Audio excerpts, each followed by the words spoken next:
Yes. देखो, types of reaction में अगर हम बात करें तो टाइप्स ऑफ रिएक्शन में मेनली हम लोग 5 रिएक्शन पढ़ेंगे। ठीक है, अगर हम पहले की बात करें तो यहाँ पर देख रहे होंगे आप लोग, एक कॉम्बिनेशन रिएक्शन हम लोग पढ़ने जा रहे हैं अभी, और रिमेनिंग 4 हम बाद में पढ़ेंगे। अगर हम बात करें कि वो 4 है कौन, तो पहला आपको कहता है कि कॉम्बिनेशन रिएक्शन है, दूसरा डिकम्पोजिशन रिएक्शन है, तीसरा सिंगल डिस्प्लेसमेंट रिएक्शन है, चौथा डबल डिस्प्लेसमेंट रिएक्शन, एंड पांचवा is the oxidation and reduction reaction. ठीक है, ये पांचों मिलके हमको टाइप्स ऑफ रिएक्शन आपको इसमें देखने को मिलेगा।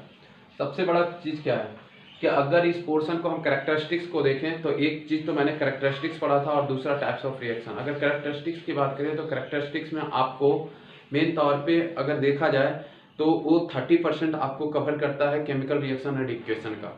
मतलब क्या है, अगर आप क्वेश्चन आंसर करोगे, कुछ बुक्स से लगाओगे तो आपको 30% ऑलमोस्ट क्वेश्चन सॉल्व हो जाएंगे।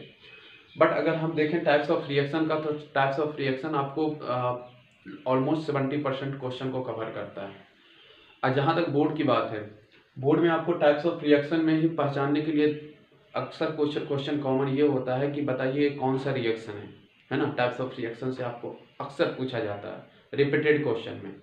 तो हमें तो पहले ये जानना होगा कि इसको पहचानने के लिए कैसे सीखेंगे।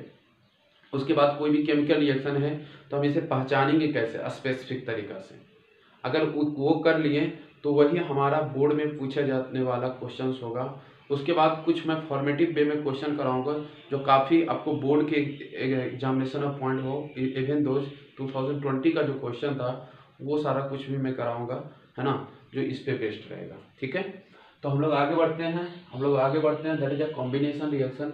अगर कॉम्बिनेशन रिएक्शन की बात करें तो कॉम्बिनेशन रिएक्शन क्या है, रिएक्शन इन विच टू, है ना, ये वर्ड बहुत ज्यादा इंपॉर्टेंट है, टू और मोर सबस्टांस, टू और मोर सबस्टांस, है ना।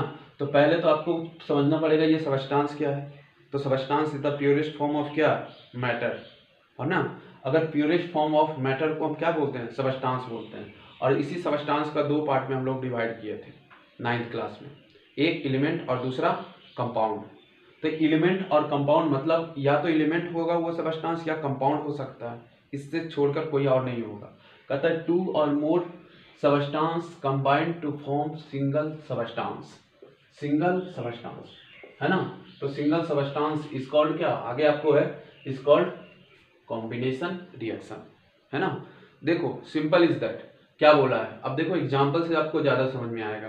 कहता है एग्जांपल आपको सिंपल से कह रहा है, क्या रहा है कि मान लो आपके पास व्हेन रिएक्शन इज टू और मोर सबस्टांसेस, ले लो 2 सबस्टांस का एग्जांपल जिसमें ए भी सबस्टांस है और बी भी आपके पास सबस्टांस है।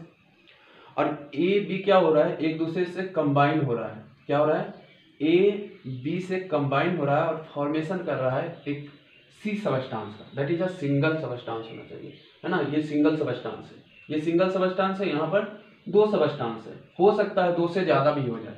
जैसे आपके पास ए प्लस बी प्लस सी भी पॉसिबल है, और आपके पास हमेशा ये जो सिंगल प्रोडक्ट क्या बना, टी। ठीक है, इसका मतलब ये हुआ कि आपके पास या तो दो हो जाए या 2 से ज्यादा भी हो सकता है, मगर जब प्रोडक्ट बनेगा ना वो हमेशा सिंगल होगा। ठीक है, इसमें यूनिक बात क्या है, यूनिक बात है कि 2 या 2 से ज्यादा सबस्टांस कंबाइन होंगे और सिंगल सबस्टांस का फॉर्मेशन होगा। 2 या 2 से ज्यादा सबस्टांस का कॉम्बिनेशन होगा और आपको सिंगल सबस्टांस का फॉर्मेशन होगा, उसे हम कॉम्बिनेशन रिएक्शन के नाम से जानेंगे। ठीक है, जैसे यहां पर आपने ए और बी क्या किया, कॉम्बिनेशन रिएक्शन करके क्या हुआ, सी का फॉर्मेशन किया। ठीक है, तो देखेंगे कैसे हमारे पास पॉसिबिलिटीज हो सकता है। जैसे मान लो कि ए क्या हो सकता है, एलिमेंट हो सकता है या कंपाउंड हो सकता है। बी क्या हो सकता है, एलिमेंट हो सकता है या कंपाउंड हो सकता है। मगर अगर सी की बात करें तो सी डेफिनेटली विल बी क्या, कंपाउंड। इस एग्जांपल में स्पेशली नीचे वाले एग्जांपल की नहीं बात कर रहा हूँ, सी इसमें आपको क्या होगा, कंपाउंड ही होगा। ठीक है, क्योंकि अगर यहाँ पर 2 एलिमेंट ले लेते हैं तो दोनों एलिमेंट कंबाइंड होगा, ए एलिमेंट बी एलिमेंट, ये दोनों कॉम्बिनेशन हो सकता है। तो चांसेस क्या है, आपका एलिमेंट, आपका चांसेस है कॉम्बिनेशन का एलिमेंट और एलिमेंट का, ठीक है। दूसरा चांसेस क्या है, ये भी कंपाउंड हो जाए, ये भी कंपाउंड हो जाए, कॉम्बिनेशन क्या बना, कंपाउंड और कंपाउंड का। तीसरा चांसेस क्या है, कंपाउंड और कंपाउंड का हो गया। और तीसरा चांसेस हो सकता है एलिमेंट कंपाउंड, है ना, आपका एलिमेंट और कंपाउंड या कंपाउंड या एलिमेंट का कॉम्बिनेशन हो जाए, कंपाउंड या एलिमेंट का। तो ये दोनों जो कॉम्बिनेशन होगा, एलिमेंट कंपाउंड या कंपाउंड एलिमेंट, ये दोनों क्या है, एक दूसरे में सेम है। मतलब एलिमेंट एलिमेंट, कंपाउंड कंपाउंड, और तीसरा आपके पास जो पॉसिबिलिटीज बनता है एलिमेंट कंपाउंड का, वही हमने लिखा है यहाँ पर। कॉम्बिनेशन रिएक्शन में टेक्स प्लेस इन किस वे में, तो इन बिटवीन ऑफ टू एलिमेंट्स, हो सकता है वो दो एलिमेंट के बीच में हो। दूसरा हो सकता है in between of two compound, दो कंपाउंड के बीच में हो। या तीसरा हो सकता है in between of element and compound, हो सकता है एलिमेंट और कंपाउंड के बीच में हो। तो ये तीनों पॉसिबल रिएक्शन होगा। जो कॉम्बिनेशन रिएक्शन में पॉसिबल रिएक्शन हो सकता है वो यही तीन प्रकार का रिएक्शन हो सकता है, ठीक है, जिसमें आपको हमेशा जो प्रोडक्ट बनेगा वो सिंगल बनेगा। तो कॉम्बिनेशन रिएक्शन का दो या दो से ज्यादा सबस्टांस को हम कंबाइंड करते हैं और जब सिंगल प्रोडक्ट का फॉर्मेशन करेगा उसे हम कॉम्बिनेशन रिएक्शन के नाम से जानेंगे, ठीक है। अब देखो यहां पर हम क्या देख रहे हैं, कुछ एग्जांपल है किसका, ये वाले पोर्शन का, इन बिटवीन ऑफ टू एलिमेंट्स, दो एलिमेंट्स के बीच में ये कॉम्बिनेशन रिएक्शन होगा, उसका कुछ एग्जांपल आपको दिया गया है ना। तो बहुत सारा सिंपल एग्जांपल है, आप लोग उसको ध्यान से इसको एक बार कोशिश क्या कीजिएगा, ये पोर्शन को उतारिएगा, मैं एक बार एक्सप्लेन कर देता हूँ। इसको आप एक बार उतारिए और इसको बनाने की कोशिश कीजिएगा, आप इसको मत देखिएगा, ठीक है। ये वाले पोर्शन को नहीं देखना है, ये वाले पोर्शन को आपको क्या करना है, अपने कॉपी में ईमानदारी पूर्वक छापिए और इसका कॉम्बिनेशन कराने की कोशिश कीजिए, ठीक है। क्योंकि you know already you already studies the radical, है ना, और होपफुली कुछ एग्जांपल्स भी आपने किया होगा, तो वो एग्जांपल से आपको ये सारा आइडिया जनरेट हो जाएगा, है ना। मैंने मगर रेडिकल का एग्जांपल नहीं कराया था बहुत सारा, खैर कोई बात नहीं, मैं एक क्लास और रेडिकल के ऊपर ले लूँगा और कुछ क्वेश्चन उससे बना दूंगा जो कैरेक्टरिस्टिक्स ऑफ केमिकल रिएक्शन है, ठीक है। यहाँ पर देखिए, यहाँ पर आपको क्या है कि इन बिटवीन ऑफ टू एलिमेंट्स का कुछ एग्जांपल है, जैसे कार्बन ऑक्सीजन से रिएक्शन करता है, किससे, कार्बन ऑक्सीजन से रिएक्शन करता है, कार्बन ऑक्सीजन से कॉम्बिनेशन करता है ना। अब यहाँ पर ये जो रिएक्शन है इसका स्पेसिफिक नेम क्या हो, कॉम्बिनेशन कर रहा है। तब कहा कि कार्बन ऑक्सीजन से कंबाइंड करता है टू फॉर्म क्या, कार्बन डाइऑक्साइड, क्या फॉर्म करने के लिए, कार्बन डाइऑक्साइड फॉर्म करने के लिए, ठीक है। दूसरा हाइड्रोजन ऑक्सीजन से कंबाइन करेगा, H2O का फॉर्मेशन होगा। बिल्कुल ये बहुत ही आसान आपके पास एग्जांपल्स हैं। हाइड्रोजन क्लोरीन से रिएक्शन करेगा, ये देखो डाइफॉर्म में पाया जाता है हाइड्रोजन एंड दूसरा क्लोरीन, और ये क्या बना देता है, हाइड्रोक्लोरिक एसिड का फॉर्मेशन करता है। सोडियम रिएक्शन करता है क्लोरीन से, हीटअप करने के बाद आपको सोडियम क्लोराइड NaCl का फॉर्मेशन कर लेता है, ठीक है। अगर हम पांचवा की बात करें तो N2 और H2 एक दूसरे से कंबाइंड करता है और NH3 का फॉर्मेशन करता है, जिसमें देखते हैं क्या कि नाइट्रोजन हाइड्रोजन से कंबाइन करता है और अमोनिया गैस, इसको हैबर्ट प्रोसेस के नाम से भी जानते हैं। अगर इसकी बात करें N2 और H2 का ना, इसी प्रोसेस के थ्रू हम लोग हैबर्ट प्रोसेस जानते हैं जिससे अमोनिया गैस का फॉर्मेशन होता है, और इसी अमोनिया गैस से हम लोग क्या करते हैं, कहते हैं कि इसी अमोनिया गैस से हम लोग फर्टिलाइजेशन का यूज करते हैं। देखो अब देखो कि अगर हम रेडिकल के हिसाब से देखें तो ये सारा टफ होगा हमको याद करना, बट रेडिकल के हिसाब से देखोगे तो बहुत ही आसान हो जाएगा। अगर आप देखोगे कार्बन का, तो कार्बन का +4 होता है वैलेंसी, है ना, उस पर चार्जेस C4 होता है +4, और ऑक्सीजन पे 2-, ठीक है। अब देखो कि अगर हम हमारे पास कार्बन का कितना है, सॉरी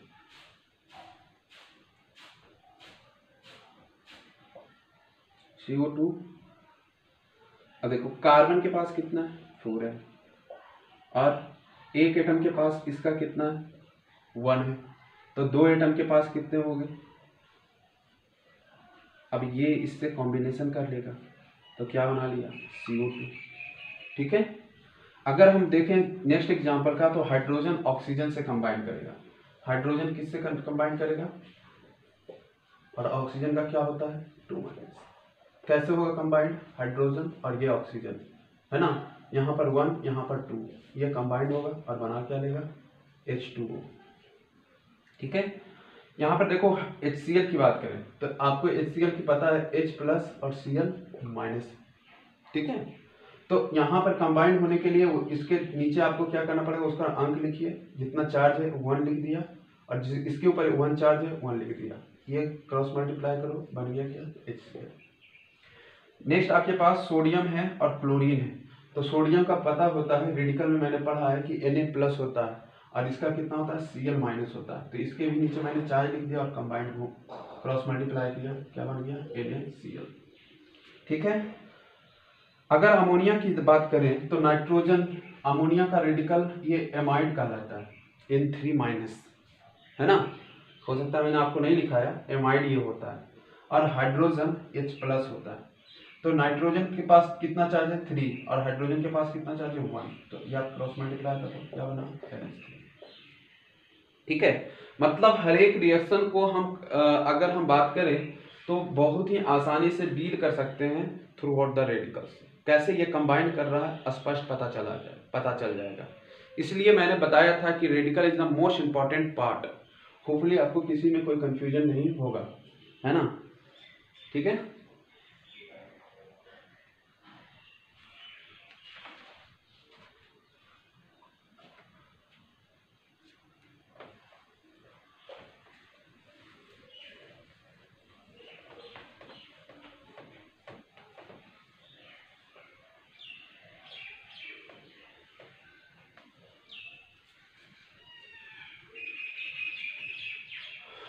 अब देखो कॉम्बिनेशन रिएक्शन का अगर हम बात करें तो कॉम्बिनेशन रिएक्शन में मैंने बी वाला पोर्शन को बात नहीं किया था, ए वाला खत्म हो गया था।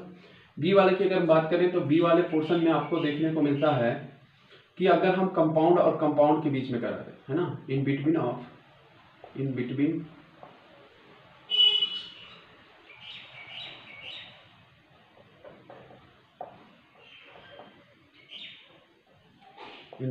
ऑफ क्या? 2 कंपाउंड।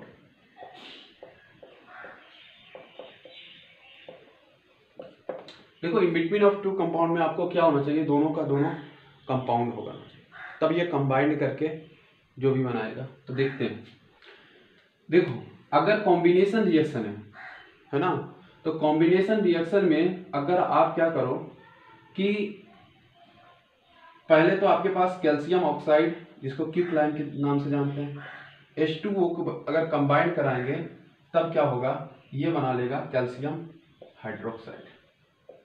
क्या बनाएगा? कैल्शियम हाइड्रोक्साइड, है ना। इसका नाम क्या होगा? कैल्शियम ऑक्साइड, और इसका नाम होगा कैल्शियम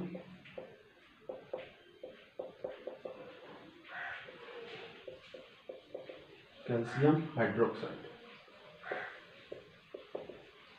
ठीक है, इसको हमारा कॉमन नेम क्या होता है? Quicklime, line. इसको बोलते हैं स्लैक लाइन। ठीक है, अब देखो यहां पर दोनों क्या है? कंपाउंड है।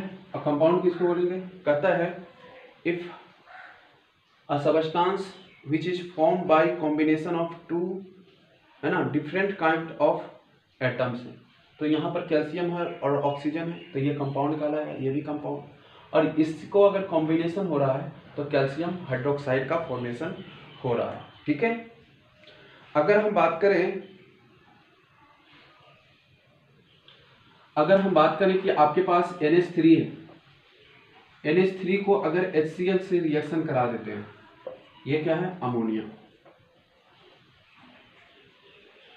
अमोनिया को हाइड्रोक्लोरिक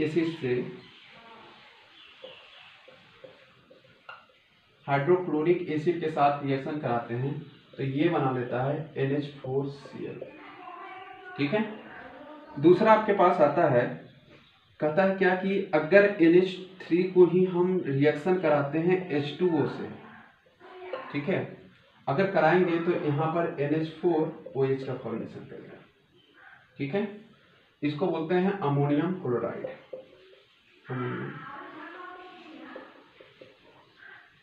अमोनियम क्लोराइड है ना, अमोनियम क्लोराइड।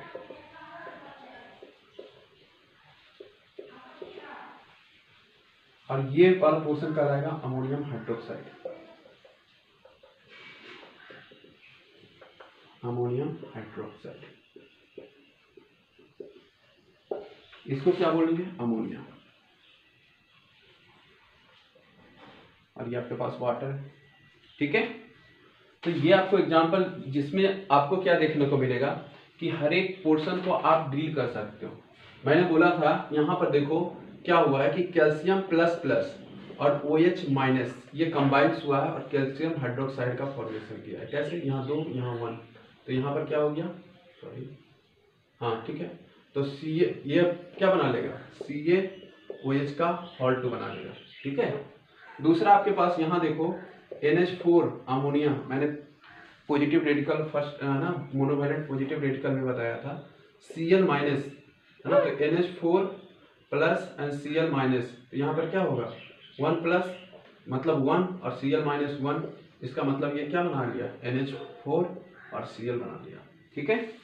नेक्स्ट की बात करें तो NH4 आपके पास आता है क्या, NH4 और दूसरा आता है OH, ये प्लस ये माइनस, ये 1 1 क्रॉस मल्टीप्लाई कर लो, ये क्या बना लेगा, NH4 OH का फॉर्मेशन करेगा।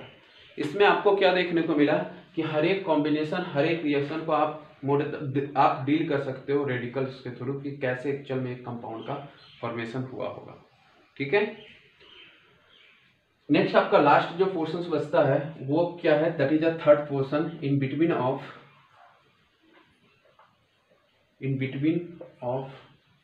एलिमेंट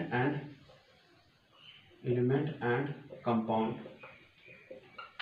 ये रिएक्शन था आपके पास in between of element and compound. अब आपके पास क्या होगा, एक एलिमेंट होगा और दूसरा कंपाउंड होगा। तो जैसे एग्जांपल मान लो कि CO है मोनोऑक्साइड, इसको बोलते हैं कार्बन मोनोऑक्साइड, ऑक्सीजन से रिएक्शन करेगा, है ना। इसका फॉर्मेशन होता है जब कार्बन का रिएक्शन ऑक्सीजन से कराते हैं इन लेसर क्वांटिटी में, है ना, तो वो क्या होता है, कार्बन मोनोऑक्साइड का फॉर्मेशन करता है। और कार्बन मोनोऑक्साइड ऑक्सीजन से अगर रिएक्शन करेगा तो ये बना लेता है कार्बन डाइऑक्साइड। क्या बनाता है, कार्बन डाइऑक्साइड। और इसको हम क्या पढ़ेंगे, कार्बन मोनोऑक्साइड या कार्बन है ना, जबकि इसको बोलेंगे कार्बन डाइऑक्साइड, ठीक है। इसको कार्बन मोनोऑक्साइड और इसको पढ़ेंगे कार्बन डाइऑक्साइड के नाम से जानेंगे, ठीक है। दूसरा अगर हम बात करें तो NO, जिसको पढ़ते हैं नाइट्रिक ऑक्साइड,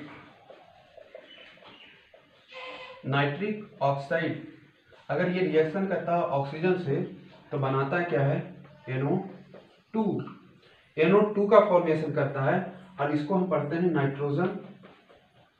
नाइट्रोजन डाइऑक्साइड, ठीक है। इसमें आपको क्या देखने को मिला कि एक रिएक्शन आप शुरू वाले पोर्शन में आपने पढ़ा था, कार्बन जब ऑक्सीजन से रिएक्शन करता है तो CO2 बनता है। यहाँ कार्बन मोनोऑक्साइड में जब रिएक्शन करेगा तो ये कार्बन डाइऑक्साइड ही बनाएगा। अब इस दोनों रिएक्शन में डिफरेंस क्या है या सिमिलरिटीज क्या है सर, देखो यहाँ जब आपको एक्चुअल में डाला जाता है तो ये ऑक्सीजन एक्सेस अमाउंट में होता है, कार्बन ऑक्सीजन जो है एक्सेस अमाउंट में होगा तो कार्बन डाइऑक्साइड का फॉर्मेशन करता है। जब ये कार्बन अगर ऑक्सीजन से रिएक्शन करे लेसर अमाउंट में तो ये कार्बन मोनोऑक्साइड का रिएक्शन करता है, ठीक है। और अगर कार्बन मोनोऑक्साइड का ही फिर से रिएक्शन करा दें ऑक्सीजन से तो ये बना लेता है carbon dioxide in excess amount. समझ रहे हो, मतलब क्या हुआ कि ये रिएक्शन से आपको ये पता चला कि दो रिएक्शन एक ही बार में कॉम्बिनेशन करके बन गया, ठीक है।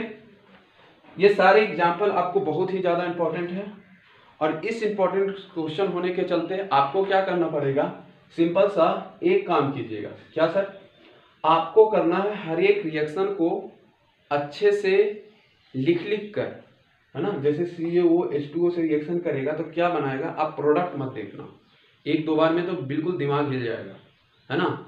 उसके बाद अगर 2 बार कर लिए ईमानदारी से तो तीसरा बार में आपको कोई नहीं रोक सकता इसे लिखने से, और हर एक रिएक्शन आपको ऑब्वियस सा लगेगा कि नहीं ये सही है। ठीक है, तो ऐसे में आप क्या करना, हर एक को एक प्रैक्टिस कर लेना, और प्रैक्टिस करने के बाद जा रहे हैं that is a decomposition reaction के बारे में। ठीक है, अगर हम डीकम्पोजिशन रिएक्शन के बारे में बोले तो डीकम्पोजिशन रिएक्शन अगर पांचों में से बोला जाए तो one of the most important आपको पोर्शन मिलेगा, है ना, one of the most important part देखने को मिलेगा, जिसमें क्या देखने को मिलेगा कि अगर हम बात करें डीकम्पोजिशन रिएक्शन का, तो डीकम्पोजिशन रिएक्शन आपको क्या देखने को मिल रहा है कि डीकम्पोजिशन रिएक्शन में हम क्या देख रहे हैं कि एक सिंगल सबस्टेंस जो है ना, वो क्या हो रहा है, कन्वर्ट हो रहा है क्या, 2 और मोर देन 2 सबस्टेंसेस में, है ना, 2 और मोर देन 2 सबस्टेंसेस में कन्वर्ट हो रहा है, तो उसे हम किस नाम से जानेंगे, डीकम्पोजिशन रिएक्शन के नाम से हम लोग जानेंगे। ठीक है, मतलब क्या हुआ कि मान लो कि अगर हम सिंपल भाषा में बोले कि ए है एंड ये क्या होता है, डिकम्पोज होता है, तो हो सकता है आपके पास बी एंड प्लस सी का फॉर्मेशन हो रहा हो, है ना। यहाँ पे देखो कि आपके पास क्या कर रहा है, सिंगल सबस्टेंस, ये आपके पास क्या है, सिंगल सबस्टेंस जो है ये डिकम्पोज होकर, है ना, कन्वर्टेड इनटू 2 और मोर देन, ये 2, तो यहाँ पर 2 में आपको कन्वर्ट हुआ है। और हो ऐसा भी सकता है कि आपके पास ए है ना, मान लो कि आपके पास P है ना, ये Q plus R plus T ऐसा प्रोडक्ट का फॉर्मेशन कर दे, हो सकता है, बात समझ रहे हो। तो आपको पास यहाँ पर इस रिएक्शन को हम लोग डीकम्पोजिशन रिएक्शन के नाम से जानेंगे। अगर सिंपल सा पहला मैं रिएक्शन बोलूँ तो इसमें मोस्ट इंपॉर्टेंट पार्ट क्या देखने को मिलेगा डीकम्पोजिशन में, तो अक्सर जो पूछे जाने वाला क्वेश्चन है, एग्जाम्पल से समझते हैं, ज़्यादा समझ में आएगा। अब देखो यहाँ पर आपके पास है FeSO4 और 7H2O, है ना, इसको बोलते हैं फेरस सल्फेट, ऐसे इसको बोलते हैं हेप्टा हाइड्रोक्साइड, है ना। मगर इसकी अगर हम बात करें तो इसको हम दूसरे नाम से भी जानते हैं, हाइड्रस फेरस ऑक्साइड के नाम से भी जानते हैं। हम क्या कराते हैं, इसको हीटअप कराते हैं तो आपको मिलता है FeSO4 और साथ में क्या मिलता है 7H2O, that is a water molecules मिलता है। ठीक है, अब देखो यहाँ पर हम क्या मैंने बोला कि इसे हम बोलते हैं अनहाइड्रेटेड, इसको बोलते हैं अनहाइड्रेटेड, मतलब वाटर मॉलिक्यूल्स नहीं है, अन का मतलब नहीं है ना, अनहाइड्रेटेड, इसको बोलेंगे क्या, फेरस सरफेस या फेरिक सरफेस। तो देखो यहाँ पर अगर आप देखोगे तो Fe++ है, और इसको हम किस नाम से जानते हैं, अस के नाम से, किस नाम से जानते हैं, अस के नाम से। तो अगर अस के नाम से जानते हैं तो इसे हम क्या बोलेंगे, फेरस, है ना, इसको क्या बोलेंगे, फेरस। और SO4 का 2- को बोलते हैं सल्फेट, है ना, तो इसको हम पूरा नाम क्या देंगे, अनहाइड्रेटेड फेरस, क्या लिखेंगे, फेरस सल्फेट। ठीक है, और 7 वाटर मॉलिक्यूल्स है ना। यहां पर हम क्या बोलेंगे, सिंपल इज दैट, इसको बोलेंगे हाइड्रेटेड, इसको बोलेंगे hydrated ferrous sulphate, ferrous sulphate. आ रहा है। अब देखो अगर हम इसकी बात करें तो क्वेश्चन में ऑलरेडी ये पूछा जा चुका है कि बताइए, ये इसी पे, है ना, मैं क्वेश्चन भी दूंगा तो आपको उस समय डील करने में आसानी होगा। देखो ferrous sulphate, hydrated ferrous sulphate की बात किया जाए तो इसका कलर ग्रीन होता है ना, इसका कलर जो क्या होता है, ग्रीन होता है। और ग्रीन कलर आपको क्या देखने को मिला कि इस ग्रीन कलर से हम लोग क्या है, कन्वर्ट करेंगे, किस में कन्वर्ट करेंगे, तो कहता है कि ये तो एक्वस फॉर्म में है, ये आपको क्या होगा, अगर इसको हम जब कन्वर्ट करते हैं फेरस सल्फेट मतलब वाटर मॉलिक्यूल्स को निकालते हैं, कैसे निकालते हैं, तो हीटिंग करके। कैसे निकालते हैं हम लोग, तो सिंपली हीटिंग करके। तो हीटिंग करके जब हम निकालते हैं तो इसका जो कलर हो जाता है वो क्या होता है, व्हाइट कलर हो जाता है। ऐसे इसको बोला जाता है मड्डी व्हाइट, मतलब गंदा सा कचड़ा सा व्हाइट आपको ये देखने को मिलेगा। ठीक है, और ये मिलेगा कैसे, तो कहता है कि फेरस सल्फेट जो आपके पास अवेलेबल है, कहता है कि फेरस सल्फेट जो एक्चुअल में अवेलेबल है वो कैसे फॉर्मेशन होता है। तो सिंपल सा आप कभी रिएक्शन जानते होंगे, मैं सिर्फ रिलेशन बता रहा हूँ, है ना, इस रिएक्शन से यहाँ पर कोई इसका कोई मतलब नहीं है। तो यहाँ पर देखो कि अगर हम यहाँ पर फेरस सल्फेट की बात करें तो कैसे बनेगा, तो दैट इज आप क्या करो, कॉपर सल्फेट को रिएक्शन करा दो, किससे, Fe से। हम लोग जब सिंगल डिस्प्लेसमेंट पढ़ेंगे तो ये सब रिएक्शन आएगा वहां पे। तो यहाँ पर आपको क्या मिलेगा, FeSO4 मिलेगा। और यही FeSO4 क्या होता है, एक्वस फॉर्म में होता है और इसके पास 7H2O वाटर मोलिक्यूल्स भी होता है ना। तो उस समय आपको जो कलर मिलेगा, यहाँ पर आपको जो एक्वस वहां से जो वाटर मिलेगा ना, उसका कलर जो होगा वो ग्रीन कलर का होगा। और इसमें से जैसे ही व्हाइट कलर वाटर निकाल देंगे तो ये आपको अनहाइड्रेटेड फेरस सल्फेट बना लेगा, जिसका कलर हम बात करें तो इसका व्हाइट कलर होगा। ठीक है, इसका कलर कैसा होगा, व्हाइट कलर होगा। अगर हम कहता है कि फेरस सल्फेट को once again strongly heat up कराएं, है ना, क्या है इसका कलर आपको क्या देखने को मिल रहा है, व्हाइट, है ना, इसका कलर आपको क्या देखने को मिल रहा है, व्हाइट। अब कराता है कि अगर हम फिर से स्ट्रांगली हीट अप कराते हैं ना, तो ये क्या करता है, ये रिएक्शन कर लेता है और ये टूट जाता है Fe2O3 में। अब बताइए इसका नाम क्या होगा, फेरस ऑक्साइड और फेरिक ऑक्साइड। तो सिंपल सा, इसका वैलेंसी यहाँ 3 दिख रहा है ना, ऑक्सीजन का वैलेंसी यहाँ 2 दिख रहा है। इसका मतलब क्या हुआ, Fe++ के फॉर्म में, यहाँ पर आपको ये प्लस के फॉर्म में, तो ये क्या होगा, फेरिक ऑक्साइड। इसका नाम क्या हो जाएगा, फेरिक ऑक्साइड। इसको बोलते हैं फेरिक ऑक्साइड। और ये जब डिकम्पोज होगा तो कहता है कि यहाँ से सल्फेट है ना, ये सल्फेट SO3 में और दूसरा SO2 में टूट जाएगा। इसको हम किस नाम से जानते हैं, सल्फर ट्राई ऑक्साइड के नाम से जानते हैं। किस नाम से जानते हैं, sulphur try oxide, sulphur try oxide. और इसको हम किस नाम से जानते हैं, सल्फर डाई ऑक्साइड। ये बहुत ही इंपॉर्टेंट है। ये आपको रिएक्शन यहां से यहां तक में पूछ लेगा, वो बोलेगा क्या कि देखो एक रफ आइडिया आप कैसे ले सकते हो। कहा कि एक मेटल का एलिमेंट है जो सल्फेट फॉर्म में, हाइड्रेटेड फॉर्म में, जिसका कलर ग्रीन है। ठीक है, अगर जिसका कलर ग्रीन है उसको हीटअप कराते हैं, तो हीटअप कराने के बाद अनहाइड्रेटेड सल्फेट का फॉर्मेशन करता है और उसका कलर व्हाइट है ना, उसका कलर व्हाइट है। तो बताइए वो मेटल कौन सा होगा। इस तरह से आपको क्वेश्चन पूछा जा सकता है। ठीक है, दूसरा क्वेश्चन पूछा जा सकता है, अगर उसको कॉम्प्लिकेटेड करने के मन रहे तो कहता है कि ए का मान लो कि हाइड्रेटेड फॉर्म का सल्फेट है, इसको क्या कराते हैं, हीटअप कराते हैं, तो अनहाइड्रेटेड आपको फेरस सल्फेट आगे बना लेता है। अब कहता है कि अगर आगे बनाता है, फिर उसके बाद ये जो आपके पास एक्स सल्फेट जो है आपको बनाता है, और सल्फेट बनाने के बाद वंस अगेन जब हीटअप कराते हैं तो उसका ऑक्साइड बना लेता है ना, उसका ऑक्साइड बना लेता है। और उसके साथ जो आपको गैस मिलता है वो सल्फर डाइऑक्साइड और सल्फर ट्राइऑक्साइड का गैसेस मिलता है। तो बताइए वो एक्स एलिमेंट कौन सा होगा। इस तरह से आपको क्वेश्चन पूछा जा सकता है। ठीक है, बताइए इसका कलर कौन सा होगा, बताइए अगर ये Fe होगा तो यहाँ पर कौन सा गैस आपको इवेल्युएट होगा। इस तरह से मेनी क्वेश्चन आपको एक कॉन्सेप्चुअल क्वेश्चन यहाँ से बनाया जा सकता है। इसीलिए ये रिएक्शन बहुत ही ज्यादा इंपॉर्टेंट हो जाता है, और इसमें इसका इंपॉर्टेंस यहाँ पर बढ़ जाता है ग्रीन कलर, है ना, GR। इसका ग्रीन कलर, आपको ग्रीन कलर से व्हाइट कलर में कन्वर्ट होना, और व्हाइट कलर से आपको ferrous sulphate and trioxide and dioxide में फॉर्मेशन होना, ये बहुत ज्यादा इंपॉर्टेंस इसका देता है। ठीक है,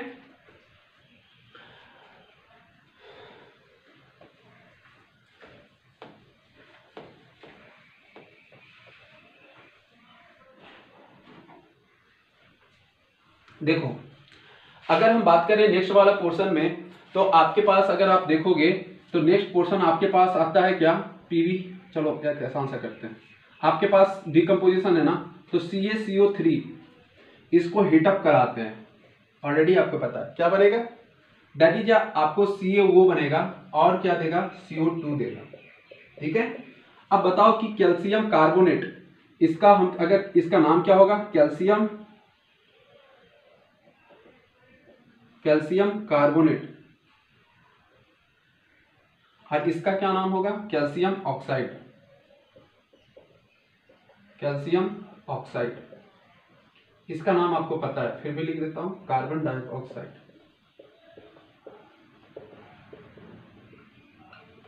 इसका नाम क्या हो जाएगा, कार्बन डाइऑक्साइड। नेक्स्ट की अगर हम बात करें तो अगर हमारे पास एक रिएक्शन है दैट इज आपके पास मान लो AgCl है, AgCl है, इसको आप क्या करते हो सनलाइट में रखते हो। कहां पे रखते हो? सनलाइट में। ये क्या होगा? डिकम्पोज होगा और टूटेगा क्या? Chlorine gas. ठीक है। अगर हम AgCl की बात करें तो अगर इस AgCl की बात करें तो आपको यहां पर जो कलर देखने को मिलता है वो कौन सा? Silver chloride. इसको सिल्वर क्लोराइड बोलते हैं, सिल्वर क्लोराइड। इसको क्या बोलते हैं? Ag होगा ना, सिल्वर। और ये क्या है? Chlorine gas, chlorine gas. ये साइन ऊपर की तरफ, जो क्या बोल रहा है कि गैस जो है ऊपर की तरफ जाएगा, है ना। और पीपीटी के केस में जब कुछ सॉलिड स्टेट जो इंसॉल्युबल होता है वो नीचे की तरफ हम लोग डालते हैं, है ना। देखो अब यहाँ पर आपको सिल्वर, अगर AgCl की बात करें तो AgCl में आपको अगर कलर की बात करें तो AgCl कैसा होता है? That is a white colour होता है। कैसा कलर होता है? व्हाइट कलर, है ना। अगर हम सिल्वर की बात करें तो ये ग्रेइश व्हाइट होता है, ग्रेइश व्हाइट, व्हाइट कलर का इसका होता है। ठीक है। और अगर हम क्लोरीन गैस की बात करें तो क्लोरीन गैस का जो कलर एक्चुअल में होता है वो कैसा होता है? तो that is a green yellow colour का होता है, ग्रीन येलो कलर का होता है। ये बहुत ही ज्यादा इंपॉर्टेंट पोर्शन है ना, जिसको आपको देखने को मिलता है क्या कि ग्रीन येलो मतलब दोनों कलर्स का कॉम्बिनेशन होता है ना। आप क्लोरीन जाके जाके गूगल में टाइप करोगे तो क्लोरीन गैस का कलर तो आपको ग्रीन येलो बहुत ही जबरदस्त देखने को मिलेगा। अब ग्रेइश व्हाइट आपको अगर हम बात करें तो ग्रेइश व्हाइट आपको क्या देखने को मिलता है कि Ag का ग्रेइश व्हाइट होता है, जबकि AgCl का कलर आपको व्हाइट कलर का होता है। ठीक है। सर ये कलर आप क्यों बता रहे हैं? क्योंकि जो क्वेश्चन अभी तक का बोर्ड का पूछा गया है ना वो कलर से ही हमको झटका देता है। कहेगा कि एक मेटल क्लोराइड है जिसका कलर क्या है? व्हाइट है। अब उसको जैसे ही हम सनलाइट में रखते हैं तो सनलाइट में रखने के बाद वो क्लोरीन गैस देता है ना। या यूं कह दे कि आपको एक्स मेटल देता है और बाई गैस देता है। जिस बाई गैस का जो अगर कलर की बात करें तो बाई गैस का जो कलर होगा वो ग्रीन येलो कलर का होता है। तो बताइए कि वो आपके पास कंपाउंड कौन होगा और जो यहां पर से मेटल मिलेंगे वो बाई वो क्या होगा, और उस जेड का नाम बताइए गैस, तो वो गैस कौन सा फॉर्मेशन होगा। आप इस क्वेश्चन को कब डील कर सकते हो? जब आपके पास ये पूरा रिएक्शन क्लियर हो तब, है ना। जब तक ये रिएक्शन क्लियर नहीं रहेगा तब तक आप इस क्वेश्चन को डील नहीं कर सकते हो। और जो भी अच्छा क्वेश्चन बना है इसी तरह का एग्जांपल से आपको कलर से रिलेटेड बना है। और अगर आप इसको अच्छे से रट्टा मार लोगे, रट्टे इन द सेंस आप इसको 2-3 बार रिवाइज कर लोगे, ऐसा नहीं कि एक बार में पॉसिबल है। आप 2-3 बार जब आप पढ़ोगे, है ना, 5-6 बार लिखोगे तो ऑटोमेटिकली आपके दिमाग में घुस जाएगा। ठीक है। इसलिए ये बहुत ही इंपॉर्टेंट हो जाता है। नेक्स्ट कलर, अगर कलर की बात करें तो आपके पास AgBr होता है जिसको हम सिल्वर ब्रोमाइड बोलते हैं। सिर्फ HNu दैट इज सनलाइट से आपको यहाँ पर भी मिलता है, सनलाइट से रेडिएशन के फॉर्म में। तो यहाँ पर आपको Ag में टूट जाता है और यहाँ पर Br2 गैस में टूट जाता है। ठीक है। अगर हम बात करें तो इस सिल्वर यहाँ पर आपको सिल्वर, इसको बोलते हैं सिल्वर ब्रोमाइड।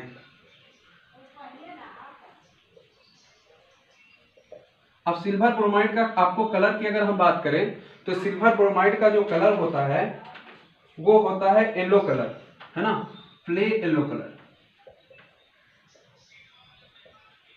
अब देखो प्ले येलो कलर का क्या मतलब होता है।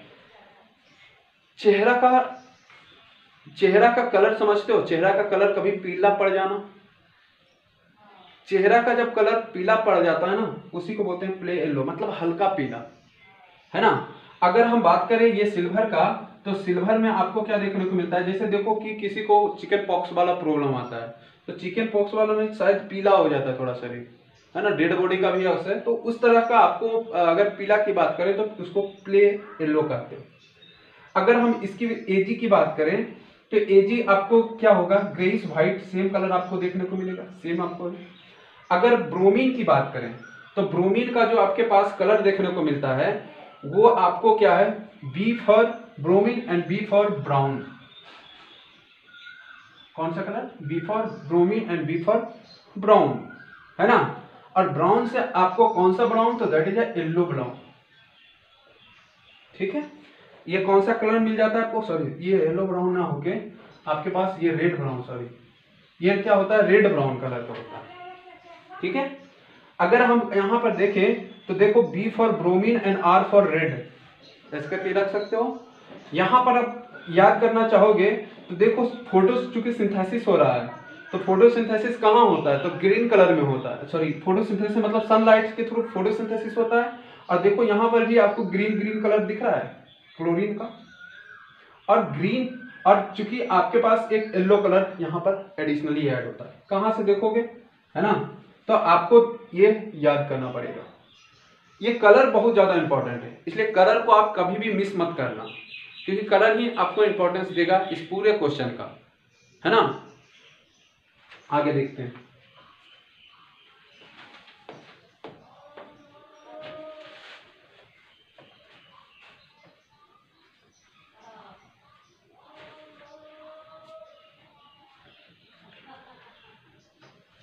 अब देखो हमारे पास आता है next reaction, that is a PbNO3। PbNO3 को हम क्या कराते हैं, हीटअप कराते हैं, रिएक्शन कराते हैं।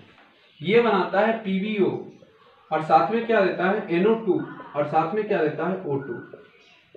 ठीक है, अगर PbNO3 की बात करें तो इसको बोलते हैं लीड नाइट्रेट।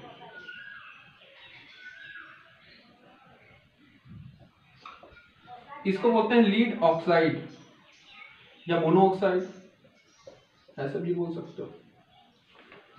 इसको बोलते हैं NO2 नाइट्रोजन डाई ऑक्साइड।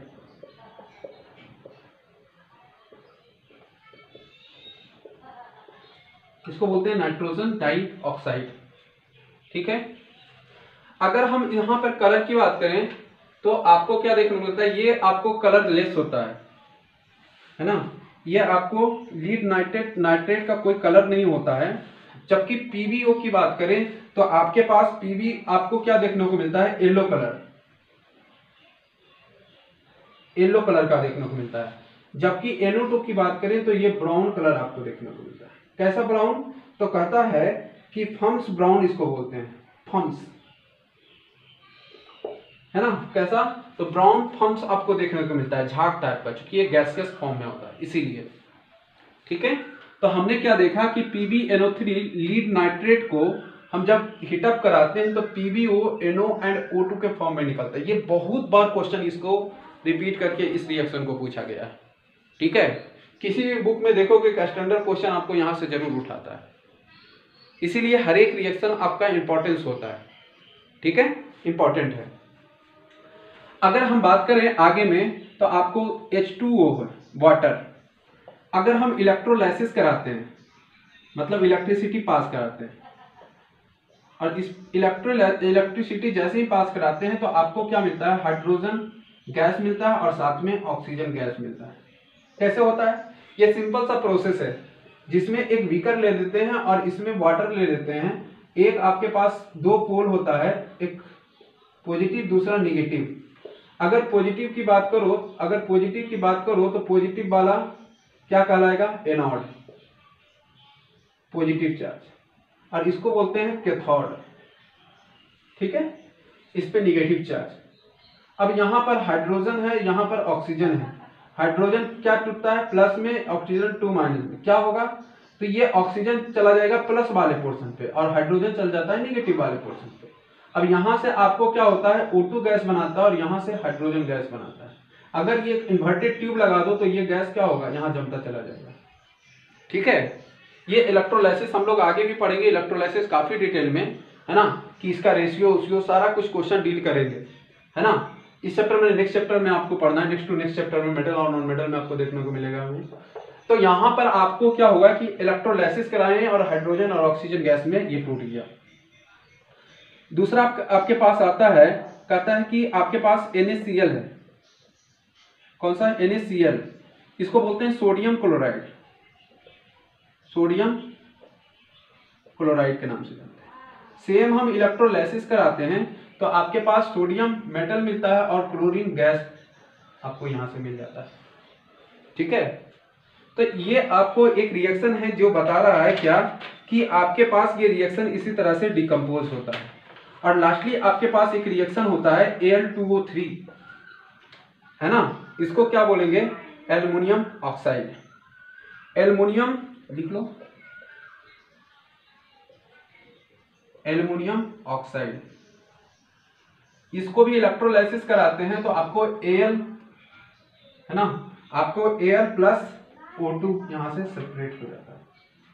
ठीक है, तो इस तरह से आपको क्या देखने को मिल रहा है कि इतना सारा रिएक्शन, है ना, इतना सारा रिएक्शन एक अच्छा सा क्वेश्चन आपको बनाने को देखता है। ये तो बहुत ही तीनों कॉमन है, जो तीनों में इलेक्ट्रोलाइसिस प्रोसेस यूज किया गया है ना, तीनों का क्या है, इलेक्ट्रोलाइसिस प्रोसेस यूज किया गया है।